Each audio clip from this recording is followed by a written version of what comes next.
আগে ভিডিওটা দেখেন। খিলা দক্ষিণ বাজার ইউটার্নের সামনে নীলাচল এবং অটোরিকশা ভয়াবহ দুর্ঘটনা ঘটে। এক্ষেত্রে একজন অটো ড্রাইভার ইন্তেকাল করেন, স্পট ডেট হয়ে যায়। এরপরে ওই ক্ষেত্রে আমরা লাশটা পাঠাচ্ছি, ওটার বাড়ি হলো উল্লাপাড়া, নিয়ে গেছে রিক্সা দিয়া।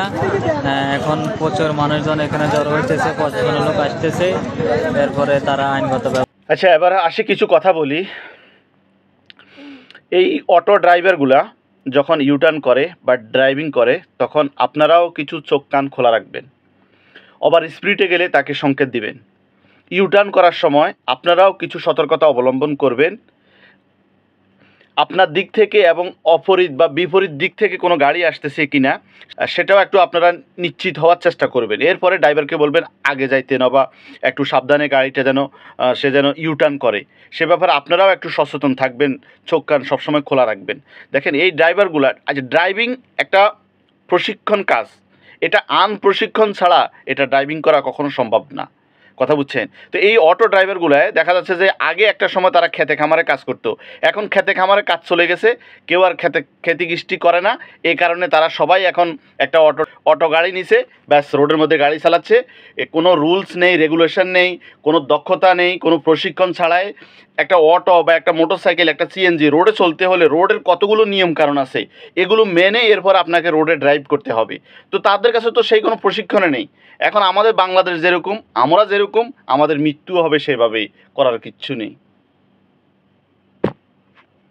কারণ আমরা এটাকে তো স্বাভাবিকভাবেই মেনে নিয়েছি যে হ্যাঁ, রোডে যাব, আমাদের মৃত্যু হয়ে যাবে। ঠিক আছে, মৃত্যু তো অবশ্যই হবে, কেউ তো জীবিত থাকবে না।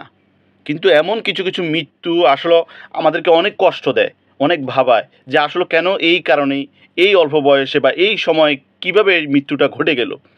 দেখেন, দুর্ঘটনা, এই দেশে তো দুর্ঘটনা হয়, তো দুর্ঘটনা হওয়ার পরে ড্রাইভারকে কেন শাস্তি দেয়? কারণ ড্রাইভারের যদি গাফিলতি থাকে তাহলে ড্রাইভারকে অবশ্যই শাস্তি দেয়। আর কোনো গাফিলতি নাই, এরপরেও অনাকাঙ্ক্ষিতভাবে একটা দুর্ঘটনা ঘটে গেছে, তাহলে সেই ক্ষেত্রে তো ড্রাইভারকে তো আর শাস্তি দেয় না। দুইটা গাড়ি যখন অ্যাক্সিডেন্ট হয়, তো সেখানে যারা অ্যাক্সিডেন্টের উপরে এক্সপার্ট, তো তারা এটাকে জাজমেন্ট করে যে কোন ড্রাইভারের কারণে এই গাড়িটি অ্যাক্সিডেন্ট হয়েছে। তো সেখানে যদি দেখে যে হ্যাঁ, দুইটা ড্রাইভারের মধ্যে দুইটা ড্রাইভারে দোষী বা একজন ড্রাইভার দোষী, বা এখানে আসলে কারো কোনো দোষ নেই, অনাকাঙ্ক্ষিতভাবে একটা ঘটনা ঘটে গেছে, তাহলে সেখানে কোনো ড্রাইভারকে দোষী সাব্যস্ত করা হয় না। আর যদি দেখে না, এখানে একজন ড্রাইভারের কোনো না কোনোভাবে এটার গাফিলতি আছে, এই কারণে এই বড় দুর্ঘটনাটা ঘটেছে, তখন ওই ড্রাইভারকে অবশ্যই শাস্তির মুখোমুখি করা হয়। আমাদের হাইওয়ে রোডগুলো, আমাদের গরিব দেশ, আমাদের জনসংখ্যা বেশি, তো সেই ক্ষেত্রে এই হাইওয়ে রুটগুলোতে যে ইউটার্নগুলো দিচ্ছে, এগুলো হচ্ছে এক ধরনের মরণ ফাঁদ।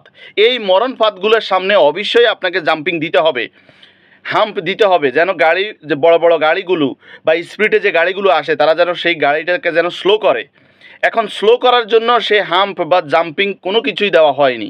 তো এই কারণেই এখানে ইউটার্ন থাক বা না থাক, স্কুল থাক, বাজার থাক, জনবহুল এলাকা থাক, কোনো সমস্যা নেই। তারা তো 100 স্পিডে যাচ্ছে, 100 স্পিডে যাবেই, তারা তো আর অন্যদিকে খেয়াল করবে না বড় গাড়িওয়ালারা। কিন্তু আমরা যারা ছোটো গাড়িতে থাকবো, আমাদেরকে তো অবশ্যই খেয়াল করতে হবে।